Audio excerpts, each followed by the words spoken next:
Hello everyone, আসসালামু আলাইকুম। কেমন আছেন সবাই? আশা করছি ভালো আছেন। আজকে আমার রেসিপি হলো মাশকালাইয়ের ডাল রান্না। আশা করছি রেসিপিটি আপনাদের ভালো লাগবে। যদি রেসিপিটি ভালো লাগে তাহলে একটা লাইক দিয়ে সাবস্ক্রাইব করে আমার পাশে থাকবেন। তাহলে দেখতে থাকেন, আমার সাথেই থাকেন। তাহলে আমি এখন শুরু করি। এখানে আমি মাশকালাইয়ের ডাল নিয়েছি 1 কাপ। এখন এই ডালটা আমি রান্না করে আপনাদেরকে দেখাবো। চুলায় চলে গেলাম। চুলায় আগের থেকে কড়াইয়ে পানি দিয়ে রেখেছি। 1 চামচ লবণ দিয়ে দিলাম, 1 চামচ ধনিয়ার গুঁড়া দিয়ে দিলাম, 1 চামচ আদা রসুন বাটা দিয়ে দিলাম। এখন মাশকালাইয়ের ডালটা আমি ধুয়ে নিয়েছি। মাশকালাইয়ের ডালটা এই পানিতে আমি দিয়ে দিলাম। এখন এই ডালটা আমি রান্না করে নিব। হলুদ দিলাম না, কারণ হলুদটা দিলে ডালটা সেদ্ধ হবে না। মরিচও দিলাম না। এখন ডালটা আমি ভালো করে সেদ্ধ করে নিব, মানে রান্না করে নিব। ডালটা বলক এসে গেছে। এই মাশকালাইয়ের ডালটা একটু শক্ত, ওই কারণে অনেক সময় ধরে রান্না করতে হয়। আমি ডালটা রান্না করে নিতেছি। ডালটাকে আমি 10-15 মিনিট রান্না করে নিলাম। এখন এই ডালটা আমি ডাল ঘুটনা দিয়ে এখন ঘুটে নিব। ডালটা আমি ডাল ঘুটনা দিয়ে ঘুটে নিচ্ছি। ভালো করে ঘুটে নিতে হবে, তা না হলে ডালটা ভাঙবে না। এখন আমি ভালো করে ডালটাকে ঘুটে দেখব কতটুক ডালটাকে আমি ভাঙতে পেরেছি। ডালটা ভালোভাবে সেদ্ধ হয়নি, ওই কারণে আমি আবারও ডালটাকে ঘুটে নিব, যাতে সুন্দরভাবে ডালটা ভেঙে যায়।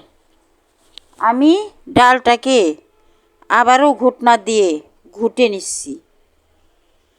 ভালোভাবে এইভাবে ডালটা ঘুটে নিতে হবে, তা না হলে একদম দানা দানা থাকবে।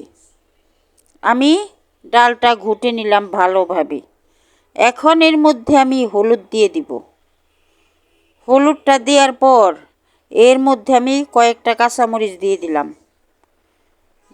কাঁচামরিচটা দেওয়ার পর নেড়ে চেড়ে আমি আবারও ডালটাকে অনেক সময় ধরে রান্না করে নেব, যাতে ভালোভাবে ডালটা গলে যায়। আমি আবারও নেড়ে দিলাম। এখন ডালটার পানি অনেকটাই শুকিয়ে গেছে, ডালটাও ঘন হয়ে গেছে। এখন এর মধ্যে আমি কিছু ধনিয়া পাতা দিয়ে দিব। ডালটা আমার রান্না হয়ে গেছে। এখন এই ডালটাকে চুলার থেকে নামিয়ে আমি বাঘার দিয়ে নিব। যেহেতু ধনিয়া পাতা দিয়েছি, ভালোভাবে বলক আসলে ডালটা নামিয়ে নিলাম। চুলায় আবারও কড়াই বসিয়ে পেঁয়াজ আর রসুন দিয়ে দিলাম।